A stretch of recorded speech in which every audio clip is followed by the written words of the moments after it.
Rester dans l'ambiance parce qu'on a des sujets importants, mon cher Pierre-Yves, à voir ensemble. Qu'est-ce que tu penses? Est-ce que tu penses que le peuple de France qui commence à s'exprimer sur les réseaux sociaux à ce sujet pourrait en profiter pour se contre-mobiliser? Je pense qu'on va être très simple. Emmanuel Macron entend avilir et dévitaliser tout ce qui rappelle que la France existe. Le 14 juillet, qui est l'une de nos 2 fêtes nationales, parce qu'on a historiquement le 15 août puis le 14 juillet, en fait partie. Donc, évidemment, comme à chaque fois qu'il avilit quelque chose, avilir et européaniser, chez lui, c'est le même combat.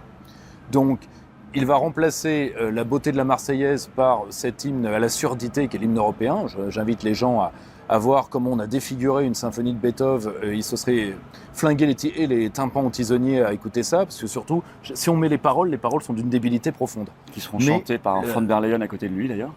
Et qui a été rejeté, tu te souviens, c'était dans la Constitution européenne. Mais c'était dans la Constitution européenne, tout ça est illégal de A à Z. Mais Emmanuel Macron veut signer son départ, si départ il y a, et en réalité, il veut faire un grand symposium pour rappeler aux autorités mondialistes, 1, qu'il est toujours là, 2, qu'il a besoin d'un poste, sinon il a quand même un avenir à assurer, et à notre détriment en tout cas. Donc, il va utiliser le maximum de symbolique aussi parce que ça lui permet de mettre de l'huile sur le feu, car grâce à ça, il va voir tous les partis se coucher devant lui. J'attends énormément de la réaction d'LFI et du Front National, on va rigoler 2 minutes, parce que, à mon avis, ils vont se mettre carpette exactement comme les autres, et en réalité, ça nous permet d'aller vers la cadence de guerre et d'affrontement. Tu vois ? C'est-à-dire que c'est plus on européise, plus on fait monter la tension, plus en réalité Macron est toujours au centre du jeu. Ça va lui permettre d'éviter encore que la campagne débute, parce que là, tu vois, elle tarde à débuter, elle ne débutera pas avant le 14 juillet. D'ailleurs, il ne donne pas les dates de la présidentielle. Il ne donne pas les dates de la présidentielle, c'est quand même... Il voudrait vraiment laisser un champ de ruines, il ne ferait pas autre chose. Donc, la présence de von der Leyen, c'est-à-dire grosso modo la mise au second plan de l'État français, implique bien... vous voyez, jusqu'au 14 juillet, je vous dis que la France est morte, c'est moi qui l'ai tuée, je vous emmerde. Est-ce qu'il fait ça uniquement pour masser son camp ou est-ce qu'il espère une réaction? En tout cas, tous ceux qui veulent que la France continue doivent contre-manifester avec les symboles nationaux, parce qu'on sait très bien comment ça va se passer le 14 juillet. Ça va être comme le dernier. Il n'y aura personne, on va mettre... c'est interdit. Il n'y aura personne, on va mettre des mecs pour faire la claque, payer pour... Et on va mettre des symboles européens partout. Et en réalité, ça va être vraiment le 14 juillet, Ceausescu. Tu vois, en espérant qu'il pleuve, mais et s'il ne pleut pas, ce sera encore pire, vu que là, tu vas voir les Champs-Élysées vides, une ambiance à la Pyongyang, mais Emmanuel Macron quittera le pouvoir comme il l'a laissé. Tu vois ce que je veux dire? C'est-à-dire que une sorte de gigantesque Corée du Nord tricolore, et l'État secte aura signé sa dernière messe, quoi. Tu vois ? C'est ça. Rappelle-toi, ça a débuté par cette espèce de fête très bizarre le soir de son premier mandat. À la pyramide du Louvre. À la pyramide du bien Louvre, sûr. tu vois, c'est déjà l'hymne européen. Tu vois, il va terminer comme il a commencé. Tu as d'ailleurs un vrai mouvement sur les réseaux sociaux de gens qui n'acceptent pas cela et qui veulent se mobiliser le 14. On est en train d'y réfléchir très sérieusement. Je pense qu'effectivement, et partout en France, pas que à Paris, il va falloir faire quelque chose de fort. Justement, tu parlais du fait qu'il ne donne pas la date de la présidentielle. Il y a le Cornu cette semaine qui a annoncé toute une série de mesures pour notre bien, pour sauver la démocratie, comme il l'a dit, contre les ingérences électorales étrangères pendant cette campagne. Et une loi va arriver bientôt, qui avait été annoncée par Macron au mois d'avril, avec un rapport de Viginum, tout ça. Est-ce que toi qui es souverainiste, ça doit être bien, non, de lutter contre les ingérences étrangères, t'es d'accord? Alors, lutter contre une ingérence étrangère, c'est bien si c'est tous azimuts. Tu vois, le problème, c'est que là, il ne s'agit pas d'ingérence étrangère, si tu veux, ou alors faut interdire de territoire M. Barrot, faut interdire de territoire toute une partie de l'équipe. Tu vois, Benjamin Haddad, qui était dans les think tanks atlantistes. Il faut demander à M. Glucksmann ses liens avec la Géorgie, l'Ukraine, le Rwanda, et va falloir interroger toute une partie de ces gens-là pour leurs liens réels avec des institutions. En réalité, quand ils entendent ingérence étrangère, c'est-à-dire tout partisan du camp de la paix en Russie, avec la Russie, voire même avec l'Iran si c'est nécessaire, tout opposant à un conflit de main ouverte avec la Chine. Autrement dit, toute personne qui veut que la France soit un État normal dans un monde normal et qu'on ne vive pas dans une espèce d'URSS sénile, ce qui est profondément l'Union européenne. Donc ce n'est même pas une loi contre les ingérences étrangères, vu qu'il n'y aura pas d'ingérence étrangère de ces pays-là. Les ingérences étrangères sont celles qu'on laisse faire. C'est une loi contre l'ennemi intérieur. Et l'ennemi intérieur, c'est tous ceux qui ont la France au cœur. C'est aussi simple que ça. Ça fait des années qu'ils le veulent, ça fait des années qu'ils le préparent, et ils vont pouvoir lancer la chasse. Voilà, c'est aussi simple que ça. Est-ce que tu penses que c'est une loi qui permettra aussi de bannir les réseaux sociaux, de les fermer, de bannir des candidats à la roumaine, c'est très simple. de reporter l'élection, si tu veux, si nécessaire? Ils ont eu... Je veux dire, le problème de la schlag, Florian, c'est que quand tu l'as utilisé une fois et que ça a marché, tu y prends goût. Donc, la Roumanie, ça a marché. Alors, ça a marché plus ou moins parce que ça se retourne déjà contre la Roumanie. Mais c'est pas grave. Ils sont là pour faire des coups. Et surtout, ils doivent tenir la France. Pour 3 raisons essentielles. La liberté de la France, c'est la liberté d'une partie de l'Europe de l'Ouest. Ils le savent très bien. Le mondialisme est en train de crever, si tu veux, déjà parce que les Américains sont... Peu importe qu'il y ait encore une partie de l'élite américaine qui y croit pas. Est-ce qu'ils gaspilleront le sang des boys pour ça? Non. Bon. Et d'ailleurs, est-ce que l'armée américaine, quand bien même voudrait-elle gaspiller le sang des boys, en a les moyens? Pardonne-moi, ce qui se passe en Iran m'impressionne modérément.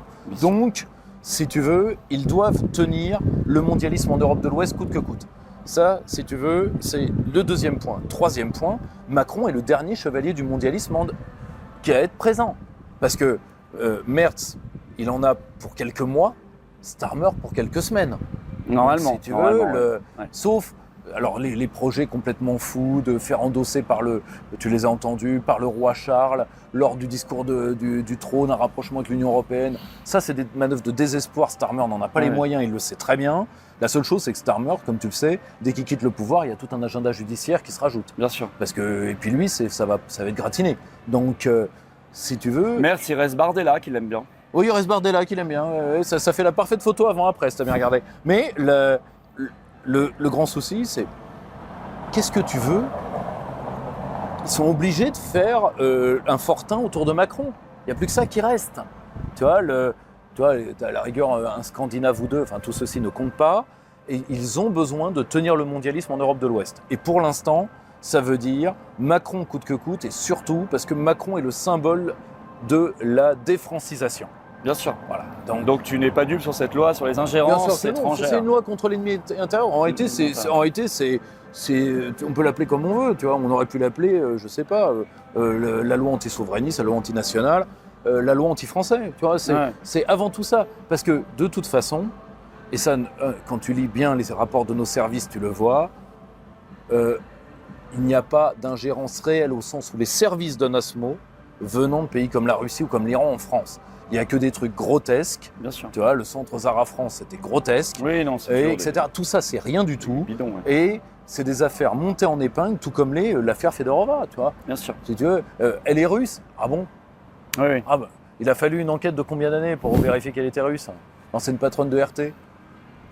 C'est un agent d'ingérence qui te donne sa carte en entrant. Je crois qu'il y a quelques Ukrainiennes qui se baladent aussi sur les plateaux télé. Oui, non, mais si tu veux, voilà. Et le pire, c'est qu'elles en ont théoriquement le droit. L'ingérence commence quand la personne cache le fait de l'être. Les Ukrainiennes de l'hystérique de LCI sont des agents ukrainiennes. Je pense que c'est pas leur faire déshonneur que de le dire. Sans affection particulière pour elles, tu l'imagines bien.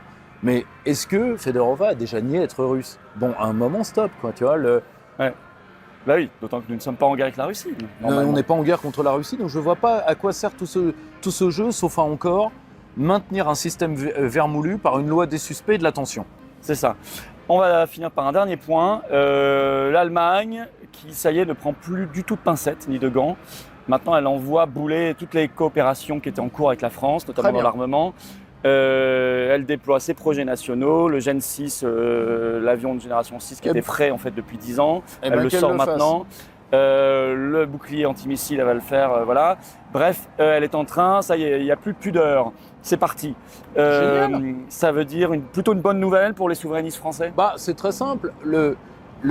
Tu sais, dans la tête de la classe dominante et parasitaire française, tu as toujours tu avais historiquement 2 parachutes qu'ils ont dans la tête. Le premier, c'est les GI viendront, quelles que soient les conneries qu'on fasse. Bon, les GI viendront plus. Bon.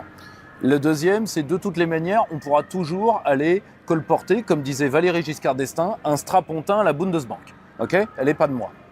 Eh bien, maintenant que l'Allemagne dit à ses laquais « j'ai plus assez de pâté pour le nombre de gamelles et le nombre de clébards que vous êtes », eh bien, vous êtes obligé de redécouvrir que vous avez un pays. Et comme vous savez pas, vous ne connaissez pas ce pays, vous ne l'aimez pas, vous détestez la France, mais malheureusement, vous n'avez plus rien d'autre. Vos maîtres allemands ne veulent pas de vous, vos maîtres américains ne veulent plus de vous. Et à titre personnel, je leur jette pas la pierre pour ça. Moi non plus, j'en voudrais pas. Donc, la seule chose, c'est que quand on a des corneaux et on les refile pas à autrui, on a l'obligeance de les piquer soi-même. Mais bon, ils l'ont pas fait, ils le feront pas. Donc résultat, comme vous ne pouvez pas gouverner la France, vu que vous n'avez fait que 30 ans à la détruire, eh bien il vous reste qu'une seule solution pour éviter la violence. Tirez-vous. Voilà. Et maintenant que c'est Berlin qui vous le dit, peut-être que le message est plus clair. Donc tu l'as toujours dit Florian et avec force raison. La clarté, c'est toujours mieux que le reste. C'est sûr. Les choses se clarifient nettement. Tirez-vous, c'est pas mal. Oui, tirez-vous. Tirez-vous. Tirez-vous. Très bien. On va finir sur ces mots-là. Merci. Les amis, nous sommes parvenus au thème de cette vidéo. J'espère qu'elle vous a plu. Si c'était le cas, n'hésitez pas à liker cette vidéo, à la partager, abonnez-vous à ma chaîne et activez la cloche de notification pour ne manquer aucune de mes prochaines publications. On se donne rendez-vous à la prochaine vidéo. D'ici là, portez-vous bien. Bye.